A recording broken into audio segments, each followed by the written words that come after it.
Hey Johnny, so I was thinking just the other day, why hasn't OLIGHT come out with a pocket knife? I mean, their flashlights have so much variety and power, I figured their pocket knife collection could be similar. Dude, don't you think it's better for companies just to stay in their lane? Pocket knife companies make pocket knives, flashlight companies make flashlights. No, why would you pigeonhole companies like that? Cause man, I was trying to protect you from this. The Oknife Beagle? That's right, guys. Welcome back to another video here at Gideon's Tactical, where we're looking at OLIGHT's take on a pocket knife with their release of the Oknife. Oh, so witty. Beagle. Well, guys, when I saw this on paper, I was like, ooh, man, that's got some serious lines. Micarta handle scales, ambidextrous, ball bearings, liner lock, 154 cm, coming in at under $100. This might just be as powerful in my pocket knife collection as many OLIGHT flashlights. But sadly, this dog don't hunt and it ain't nothing but a hound dog.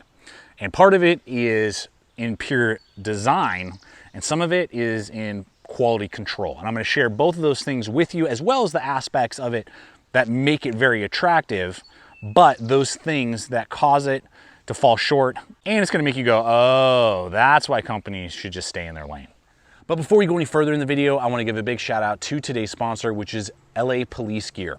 They have such a large inventory of gear and equipment that not only myself, but I know many of you viewers have trusted for years on end. Gear and equipment like boots from Solomon and Merrill and Danner, tools from well-known brands like Leatherman, Gerber, Spyderco, SOG, illumination from brands like Surefire and Streamlight, as well as firearm accessories from well-established brands like Magpul and Vortex, as well as their own well-established brand of gear and equipment that we have tested and reviewed many items here on the channel and seen really good results with. And so I have an exclusive 10% off promo code that works site-wide over at LA Police Gear. So I'll have a link in the description box below, as well as that promo code that I encourage you the next time you're looking for a piece of gear or equipment, check it out, see what they have going on, and save yourself a little bit of money. And with that, guys, let's go ahead and get back to it. So let's dive right in with just aesthetics. This is a very aesthetically pleasing knife. That's kind of why I picked it up. I was like, man, I love that kind of harpoon swedge up there. It's got that saber grind. It's got a great pierce point, got very light hit of jimping. It's completely ambidextrous. It is a G10, or in this case, micarta option in the handle scales, and I don't have a lot of micarta handle scaled pocket knives, so I was like, well, that's pretty impressive. You know, deep ride, loop over pocket clip, it's blacked out. I mean, the profile is excellent. I mean, on paper, if you're designing a pocket knife, yeah, dude, totally. Looks good, why not? But when you actually get into the details, that's where it really starts to bog down. The first aspect is the blade itself. 154 cm, that's a good steel. Kind of cool to see it a little bit different compared to a lot of other overseas produced knives, you know, that tend to be like D2 or something like that. It's nice to see it in 154 cm. You don't get that a lot. Really good stainless steel. Kind of, I would say, middle of the road now, and for the pricing that we'll get to in a minute, very competitive. But what I found was that the edge geometry was kind of thick. It was kind of thick behind the edge. It just didn't quite slice like I would prefer a pocket knife to slice. Even with the saber grind, it's a high saber grind, so it's really good. And it just didn't quite cut like I expected and like I was hoping to. Now that can be thinned out. You know, the edge behind the edge can be thinned out a little bit with some resharpening. But that was something out of the gate. I was like, I'm just not quite as impressed as many other tools that I own that just seem to slice a little bit better. Now deployment is ambidextrous with really well executed thumb studs. Flip open real good. It does run on ball bearing washers, which means that it's a nice smooth deployment and then drops really easily into place. So easy to actuate, easy to engage. The thumb studs barely are in line with the beginning of the edge, so you're not going to get too much bog down like some other designs that are out there where the thumb studs are a little forward, and then you know, when you're doing cardboard or fruit and stuff, it can kind of bog down. That's not really the case with this, so good placement on those thumb studs. And with the handle, really good texturing on the micarta handle scales, feels warm to the touch and fills out my large size hands well with just a little bit of real estate left over. Good cut in right there. That's been milled a little bit, and again with that little hit of jimping up on the spine, it's very ergonomic. Now here comes the first issue, and this is just straight up design and a big flop. The steel liners, which they did mill out. Yeah, they did mill out to lighten it up. There's lots of cutouts, so that's a good thing. Are raised about 1 millimeter above the micarta all the way around the entire knife. That's like knife design 101. That's a big no-no. Don't do that. That causes hot spots galore. It's like you're freaking holding on to 2 pieces of metal, rigid ridges, and it just is not comfortable. I don't enjoy it. It doesn't feel good when you grip it, when you put pressure on it. It's hot spots everywhere because you're basically not even contacting the micarta except on the sides of your palm, and where all the pressure points are is straight up metal, and just not a good way to start off in just straight up design.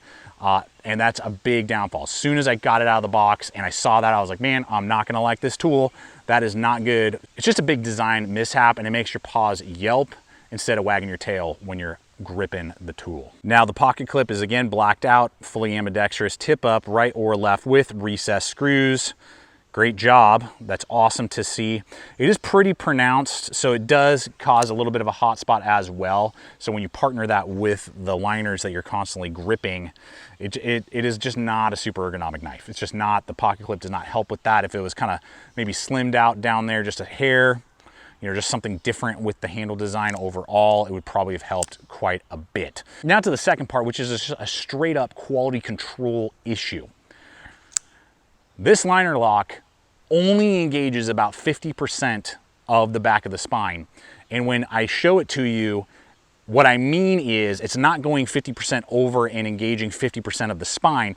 50% of the liner lock is engaging with the spine. That is not safe. It is barely engaging the back of the spine. Now, I don't know if they all come that way. I'm assuming it's probably just mine, but that is not something that I was impressed with at all. That liner lock needs to go significantly over more to engage and really give a trustworthy feel to the liner lock itself.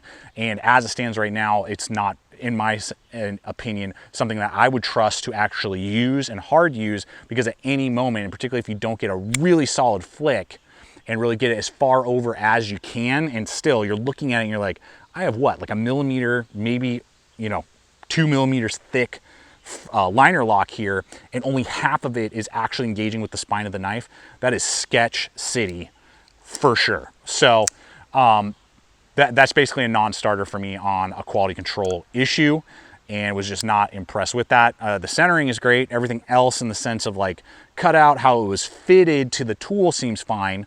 I'm not seeing any other issues, but that one is pretty bad and something I would not trust. So now, what are maybe some competitive options, and what did this actually go for? This went for about $75. It floats between like $75 and $85, depending on the version that you go with and the handle scale options that are available. Now, if the micarta was completely flush and there was no issues and that liner lock just really engaged solidly, I'd be like, you know, for 75 bucks, you're getting quite a bit of knife here outside of just kind of a fat edge, which is easily fixable, and in a lot of ways is a decent knife to possibly throw into your pocket knife rotation, particularly if you're a big OLIGHT fan and you want to get an OLIGHT knife to partner with your favorite OLIGHT. So 2 quick and easy options that you could look into if you like this design but you're a little let down by what I've shared with you. You could always look at the Dividend, made in America. This is the D2 steel compound blade, excellent, super cool, loop over,